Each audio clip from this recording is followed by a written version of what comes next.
Assalamualaikum teman-teman. Kembali lagi dengan kami kelompok 8 yang terdiri dari Alia Inasya Putri, Dwi Wahyuni, dan Hamidi Ramadana. Dengan dosen pengampu yaitu Ibu Elsa Fitri Amran, SE, MM, MSI. Di kesempatan kali ini, kami akan membahas tentang resiko audit, bukti audit, dan materialitas. Yang pertama yaitu jenis-jenis risiko audit. Yang kedua, menilai risiko. Yang ketiga yaitu hubungan risiko dan bukti audit. Yang keempat, faktor yang mempengaruhi risiko audit. Kelima yaitu jenis bukti audit. Yang keenam, reliabilitas bukti audit. Yang ketujuh, dokumen audit. Kedelapan yaitu pertimbangan materialitas beserta contoh. Dan yang kesembilan yaitu latihan menentukan materialitas. Baiklah, saya Dwi Wahyuni akan menjelaskan tentang jenis-jenis risiko audit. Risiko audit adalah risiko yang terjadi dalam hal auditor tanpa disadari, tidak memodifikasi pendapatnya sebagaimana mestinya, atas sesuatu laporan keuangan yang mengandung salah saji material. Jenis-jenis risiko audit yang pertama yaitu risiko bawaan, adalah kerentanan suatu saldo akun atau golongan transaksi terhadap salah saji material, dengan asumsi bahwa tidak terdapat kebijakan dan prosedur pengendalian intern yang terkait. Contohnya yaitu perhitungan yang rumit lebih mungkin disajikan salah saji jika dibandingkan dengan perhitungan yang sederhana. Faktor eksternal juga mempengaruhi risiko bawaan, contohnya yaitu perkembangan teknologi mungkin menyebabkan produk tertentu menjadi usang, sehingga mengakibatkan sediaan cenderung dilaporkan lebih besar. Di samping itu, faktor-faktor yang menyangkut saldo akun atau golongan transaksi tertentu, faktor yang berhubungan dengan beberapa atau seluruh saldo akun atau golongan transaksi mungkin mempengaruhi risiko bawaan. Yang kedua yaitu risiko pengendalian, adalah risiko bahwa suatu salah saji material yang dapat terjadi dalam suatu asersi tidak dapat dicegah atau dideteksi. Putri dengan NIM 1834203003 akan menjelaskan tentang faktor yang mempengaruhi risiko audit.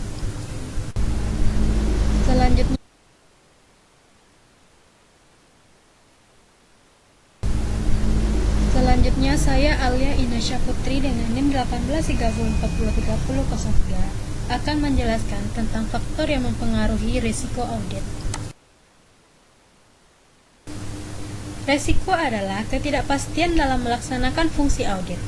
Auditor menangani risiko dalam merencanakan pengumpulan bukti audit, terutama dengan menerapkan model risiko audit. Model ini bersumber pada SAS 110 atau AU 350 tentang sampling audit, serta dalam SAS 107 atau AU 312 tentang materialitas dan risiko. Model risiko audit membantu auditor memutuskan seberapa banyak dan jenis bukti apa yang harus dikumpulkan dalam setiap siklusnya. Risiko adalah ketidakpastian dalam melaksanakan jenis-jenis risiko. Yang pertama, risiko deteksi yang direncanakan. Yang kedua, risiko inheren. Yang ketiga, risiko pengendalian. Yang keempat, risiko audit yang diterima. Yang kelima, menilai risiko audit yang dapat diterima. Yang keenam, risiko penugasan. Yang ketujuh, derajat ketergantungan pemakaian eksternal pada laporan keuangan. Untuk penjelasannya bisa teman-teman lihat dalam PowerPoint ini. Lanjutan dari jenis-jenis risiko yang ke-8, kemungkinan bahwa klien akan mengalami kesulitan keuangan setelah laporan audit dikeluarkan. Yang ke-9, evaluasi auditor atas integritas manajemen.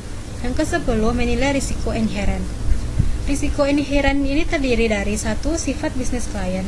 Kedua, hasil audit sebelumnya. Ketiga, penugasan awal versus penugasan berulang. Keempat, pihak-pihak yang terkait. Yang kelima, transaksi non-rutin. Yang keenam, pertimbangan diperlukan untuk mencatat saldo akun dan transaksi dengan tepat. Ketujuh, unsur-unsur populasi. 8. Faktor-faktor yang berkaitan dengan pelaporan keuangan yang curang.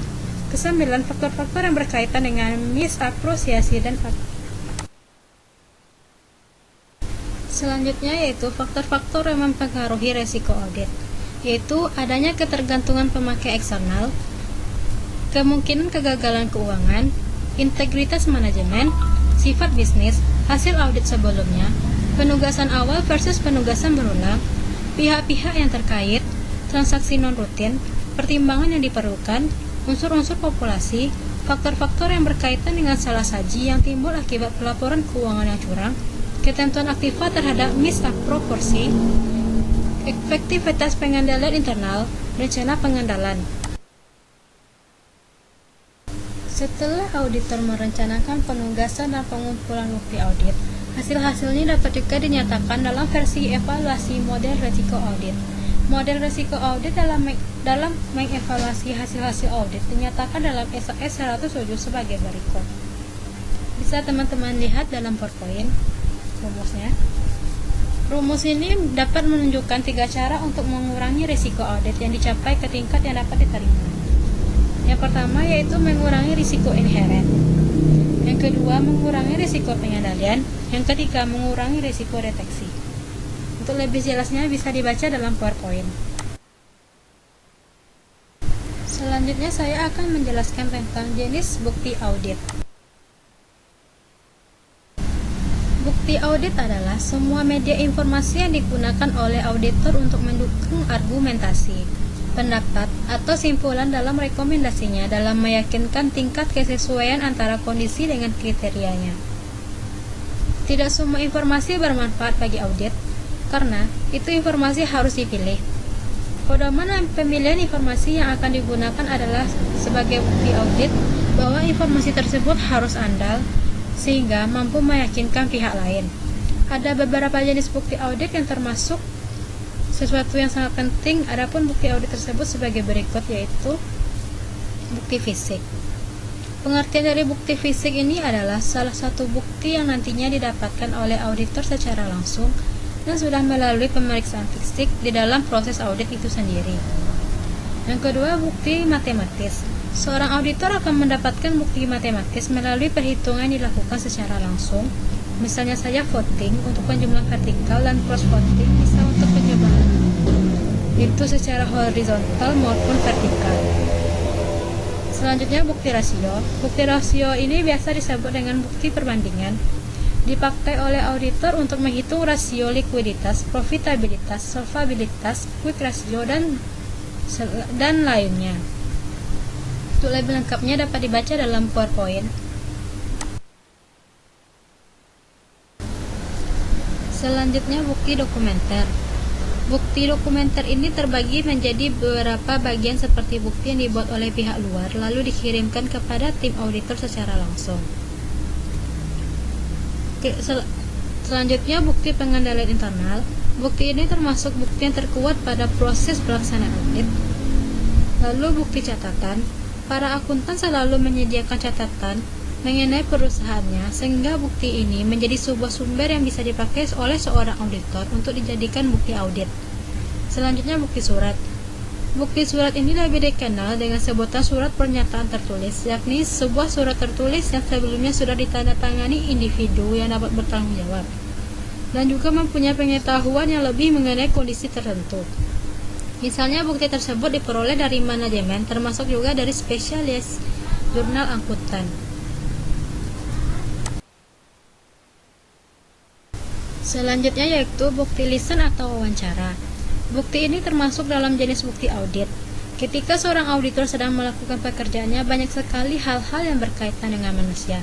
Dengan begitu, ia mempunyai kesempatan untuk mengajukan pertanyaan secara lisan, serta melakukan wawancara personal. Selanjutnya, bukti analitik. Bukti analitik ini hampir sama dengan bukti rasio atau perbandingan, sebab bukti analitik ini masih satu bahasa dengan pos tertentu antara laporan keuangan tahunan berjalan dan tahun yang sudah terlewat. 2 tahun sebelumnya masih menjadi acuan utama untuk dijadikan perbandingan. Selanjutnya, bukti konfirmasi. Dalam proses auditing, agar bisa mendapatkan serta menilai sebuah komunikasi yang langsung dari pihak ketiga mengenai jawaban permintaan informasi atas unsur tertentu, maka dibutuhkan konfirmasi ini. Karena bukti konfirmasi ini berisikan informasi yang diberikan kepada pihak ketiga, baik lisan maupun tertulis, maka bisa dibilang sangat terjamin sekali kebenarannya. Selanjutnya yaitu bukti penelusuran. Dalam pengumpulan bukti yang dilakukan oleh auditor bisa memakai dokumen ataupun catatan akuntansi, bisa juga sebaliknya. Para auditor sangat terbantu sekali dengan adanya bukti penelusuran ini ketika akan menemukan jenis bukti audit lain. Selanjutnya bukti keterangan. Sangat wajar sekali apabila prosedur audit pihak auditor selaku objek yang sudah dianggap mempunyai informasi meminta keterangan dari pihak terkait. Dan bukan semata-mata bukti keterangan ini dibuat begitu saja, karena memang bukti keterangan ini didasari pada atasannya auditor yang memastikan buktinya kepada klien. Selanjutnya bukti observasi. Bukti observasi adalah sebuah pengamatan dan termasuk jenis bukti audit. Dalam hal ini, seorang auditor mempunyai kesempatan untuk melihat serta menyaksikan sebuah kegiatan yang berkait dengan pengumpulan bukti. Selanjutnya bukti inspeksi. Inspeksi adalah pemeriksaan yang dilakukan sangat detail sekali mengenai suatu dokumen dan kondisi fisik yang mempunyai kaitan untuk kedepannya, mampu menghasilkan bukti guna mendukung laporan keuangan perusahaan. Bukti inspeksi ini wajib tercantum dalam bukti dan prosedur audit. Selanjutnya bukti perhitungan. Di dalam proses auditing, bukti perhitungan dan prosedur termasuk dalam bukti fisik yang tidak menyatu namun terpisah. Sudah jelas kalau seorang auditor akan memperoleh bukti sesudah mereka melakukan coding. Sering juga mereka sampai menjalankannya secara mandiri demi memastikan apakah hasil pekerjaan sudah real atau masih terdapat manipulasi yang terencana sebelumnya seperti itu. Terakhir, saya akan menjelaskan tentang reliabilitas bukti audit.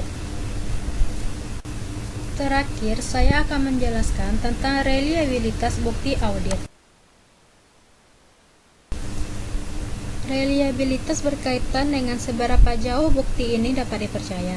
Sama seperti relevansi. Apabila tingkat reliabilitasnya tinggi, maka bukti ini akan membantu auditor dalam meyakini bahwa laporan keuangan telah disajikan secara wajar. Terdapat 6 karakteristik reliabilitas dari bukti audit, yaitu yang pertama, independensi penyedia bukti.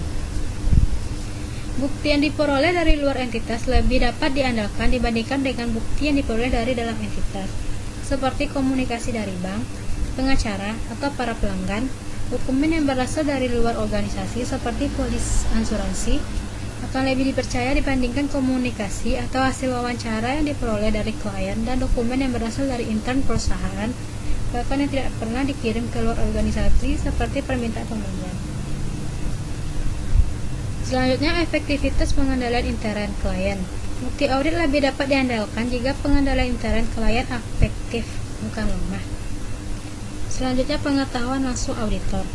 Bukti audit yang diperoleh langsung oleh auditor melalui pemeriksaan fisik, observasi, penghitungan ulang, dan inspeksi akan lebih dapat diandalkan ketimbang informasi yang diperoleh secara tidak langsung. Lanjutan dari karakteristik reliabilitas audit, yaitu kualifikasi individu yang menyediakan informasi. Meskipun sumber informasi bersifat independen, bukti audit tidak dapat diandalkan kecuali individu yang menyediakan informasi tersebut memenuhi kualifikasi untuk itu. Selain itu, bukti yang diperoleh langsung oleh auditor tidak dapat diandalkan jika auditor tidak memenuhi kualifikasi untuk mengevaluasi bukti tersebut. Selanjutnya, tingkat objektivitas. Bukti yang objektif lebih dapat diandalkan dibandingkan bukti subjektif. Contoh bukti objektif adalah konfirmasi piutang usaha dan saldo bank, perhitungan fisik sekuritas dan kas.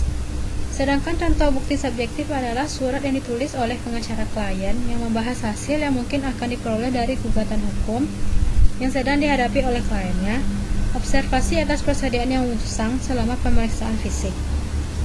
Selanjutnya, ketepatan waktu. Bukti yang terkumpul tepat pada waktunya dapat diandalkan untuk akun-akun neraca apabila diperoleh sedekat mungkin dengan tanggal neraca. Sedangkan untuk akun laba rugi, bukti yang diperoleh dapat diandalkan jika ada sampel dari keseluruhan periode yang diaudit seperti sampel acak transaksi penjualan dari setahun penuh bukan hanya dari sebagian periode. Lanjutan dari karakteristik reliabilitas audit, yaitu kualifikasi individu yang menyediakan informasi. Assalamualaikum warahmatullahi wabarakatuh. Baiklah, saya Hamidi Ramadana, NIM 1830400338 akan melanjutkan materi terakhir, yaitu dokumen audit dan pertimbangan materialitas. Dokumentasi adalah pemeriksaan yang dilakukan auditor atas pencatatan dokumen auditan yang untuk membuktikan informasi dalam laporan keuangan atau yang seharusnya disajikan dalam laporan keuangan.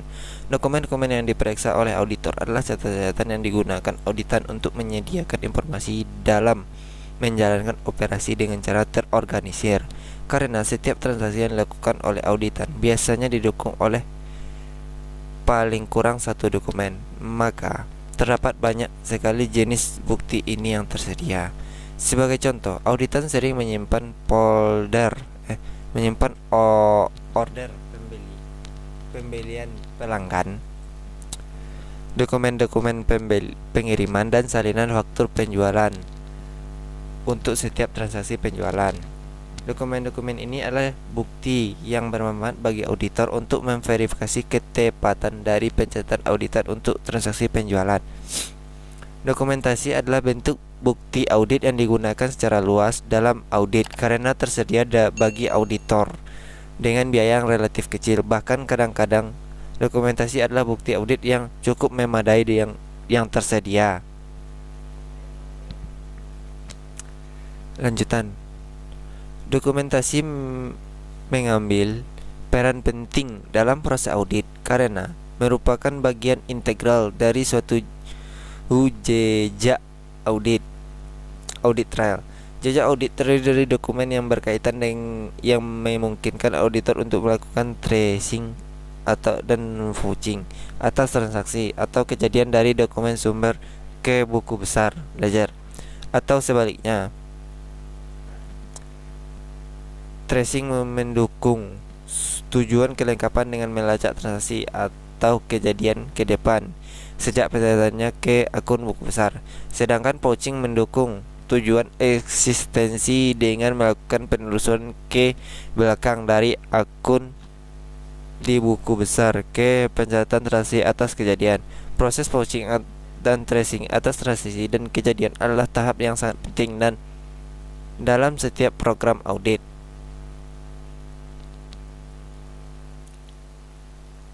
Dokumen-dokumen dapat diklasifikasi menjadikan dokumen internal dan dokumen eksternal.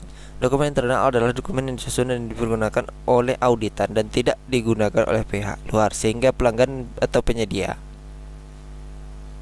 Contoh dokumen internal adalah selain faktur penjualan, laporan jam kerja pegawai, laporan bagi penilaian barang. Dokumen eksternal adalah dokumen bersangkutan dengan pihak di luar audit yang berkaitan dengan suatu transaksi yang dicatat dengan yang sekarang berada di auditan atau dapat diakses auditan. Pada beberapa kasus, dokumen eksternal berasal dari organisasi di luar auditan yang memang harus berakhir di auditan. Contoh dari dokumen eksternal tipe ini adalah faktur pembelian, cancelled not payable, dan polis asuransi. Dokumen-dokumen ini seperti cancelled checks awalnya berasal dari auditan, dikirim ke pihak luar, akhirnya kembali lagi kepada auditan. Pertimbangan awal tentang materialitas. Pertimbangan materialitas mencakup pertimbangan kuantitatif, kualitatif. Pertimbangan kuantitatif berkaitan dengan salah saji, dengan jumlah kunci tertentu dalam laporan keuangan. Pertimbangan kuantitatif berkaitan dengan penyebab salah saji. Pertimbangan materialitas. Pertimbangan kuantitatif, laba bersih sebelum pajak dalam laporan keuangan, total aset dalam neraca.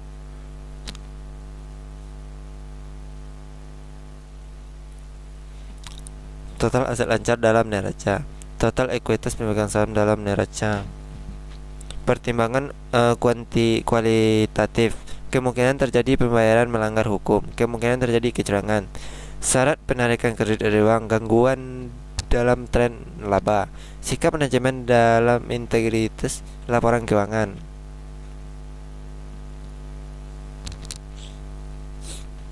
Pada slide terakhir ini saya mempunyai yaitu contoh soal, yaitu laba bersih sebelum pajak sebesar 100 juta. Materialitas ditentukan 3% sampai 8% dari laba bersih sebelum pajak.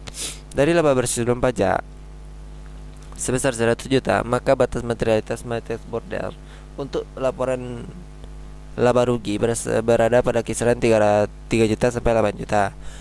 Batas bawah dihitung 3% dari 100 juta. Batas atas dihitung dengan 8% dari 100 juta. Jika ada salah saji gabungan kurang dari 3% dianggap salah saji yang tidak material. Namun jika ada salah saji gabungan lebih dari 8% dianggap salah saji material. Sedangkan untuk 3% sampai 8% memerlukan pertimbangan auditor untuk memutuskan materialitasnya.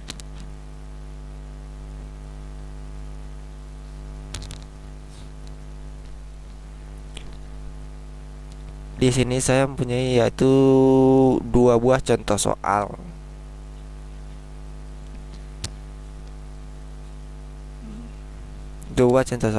Bagi teman-teman yang ingin mengerjakan, silakan pause dulu video ini dan tinggalkan jawabannya di kolom komentar.